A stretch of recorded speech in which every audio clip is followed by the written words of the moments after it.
Hi students, this video is going to walk you through exercises 2A, 2B, and 2C for Module 2 in CIS 127. We're going to be focusing specifically on Photoshop, and so exercise 2A is what we're going to start with. If this runs over, there will be a separate video to move forward with to continue. Okay, so go ahead and launch Photoshop, and you're going to open a photo that you own by using the keyboard shortcut, which is Control-O to open. Of course, you can also click right on this. Oops, sorry. Needed to go from Photoshop, Control-O. And then I'm going to open in my downloads file, my beach photo. Go ahead and open that. Okay, and then I'm going to open the layers panel. That, if you don't already see it, is you can always access that through Window, Layers, and it should pop right up. It's right here. It usually comes in a panel group. So it's grouped with channels and paths because you use those, you integrate those, kind of the usage is integrated. And so you can always pull that layer right out if you want to specifically focus on layers and get more in detail with your layers. Okay. The next thing you're going to want to do is open up the adjustment panel. So that's Window, Adjustments. Since we're using these two, I can close this and kind of hover over, and once you see that blue line, you let go. And that's sort of how the panels and the grouping of panels work in all Adobe programs. So I just kind of group them to the dock.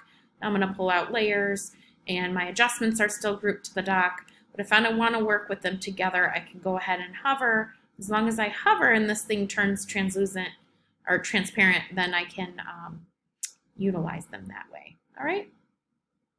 All right, the next thing we're going to want to do is in the layers panel, we're going to want to unlock this first layer. This is generally what you want to do in Photoshop because you really want to make sure that you have a copy. Not only do you want to have a copy of your background layer, you can always do this and then make a copy of it. You also want to unlock it to be able to use it, so you can't really do that. So if I go ahead and do a Control-J or Command-J on the Mac, Control-J on the PC, I have a layer, and then I have one that I can hide also, and then I can work on this and destroy it, the layer, make it a destructive layer, and then I can always access this one if I need to again. Okay, we're going to go ahead and we're going to go to image size.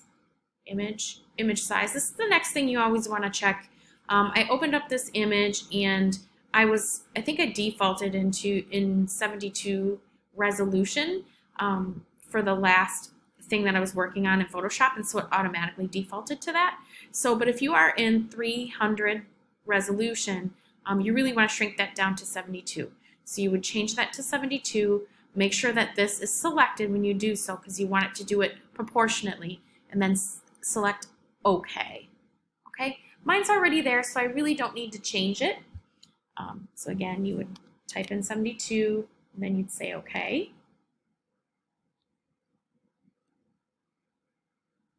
Okay, and then the next thing you want to do is go into image mode,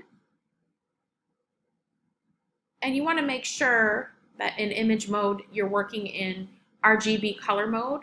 It's best for digital screen pops, and so that's something that you'll get used to working in that. If you're going to work with something that's printed in 4-color process, CMYK, 4-color process, that is a great way to start working. It's going to be a larger file, and I would avoid that right now because it'll go slower, and it's going to be, like I said, a larger file, harder to upload to JetNet, but know that that is very common for people that are working on a project that's 4-color process. All right, but we're going to stick with RGB, most commonly used for digital screen work. All right, in the upper right-hand corner, the Layers panel, we're going to click on the layer options, and the layer options are here. You should know that there are so many options available to you for your layers. I believe it says choose new layer to add a layer, or you can click on the page icon. So the page icon down here creates a new layer, which is far quicker, and that's the way I like to do it. There you go. Just created a new layer. But again, if you want to know how this area works too, you just go to Layer Options, New Layer.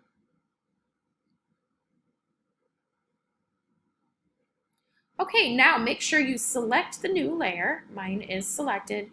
And using the brush tool in the Tools panel, it can be in a hidden tool if you do not see the brush tool. Here, I believe this is an art history brush tool, a history brush tool. This is a brush tool. So there's lots of different options. Please experiment with these tools. It really helps you understand them a little better.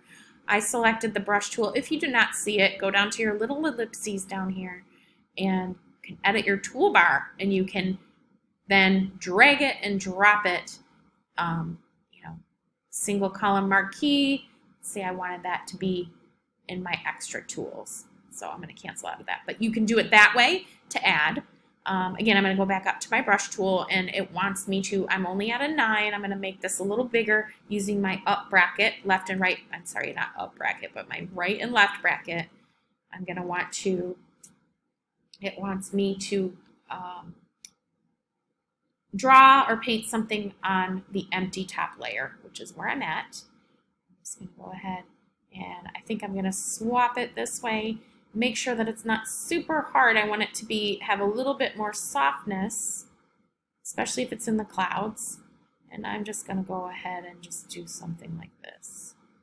Not kind of corny, but there you go. So I drew something on the top, and that's all I want you to do. Just knowing where that brush tool is critical. So move back down to the original layer, which is our photo, or this one, but this one is not showing, so let's stick on this one. And add at least 3 adjustment techniques to my image from the adjustment panel. Okay, so it could be color balance, curves, levels. Now you can double click it and add some blend modes too, but the adjustments, since we have that open, that's a great thing to do too. It'll automatically start doing a masking layer. So I'm going to do brightness and contrast. I'm going to add some brightness and some contrast. Okay, and then I'm going to go and probably do, I love color balance, so I want to get rid of red and keep it, make it rid of yellow and keep it kind of very cool tones. So it's such a nice warm looking picture. I'm going to add some cool tones. So that's my second adjustment layer. And then curves, of course you can grab curves. Curves are always fun. They do some interesting things. So just gives you some different things. And then I can see 3 different adjustment layers being added to your original layer, and that's what I want you to work with. I want you to save your work and keep it as a layered file. Do not flatten your work. So do File, Save As, and then you're going to do your last name. Mine's Hughes. Your last name is your last name. And then you're going to name this as Ps2a for Photoshop Module 2a. Okay, and PSD means Photoshop Document, and you're going to save that onto your desktop. Okay, and just say OK. And for all of you on a PC, you're going to right-click, Send to, Archive, and I want you to zip this, ZIP, zip compression. For those Mac people, you're going to select on the image, you're going to go, as long as you're in the Finder, you're going to do a File Compress. Upload that compressed file to your JetNet submission link that correlates with the Ps2a. Okay, I'll see you in the next video.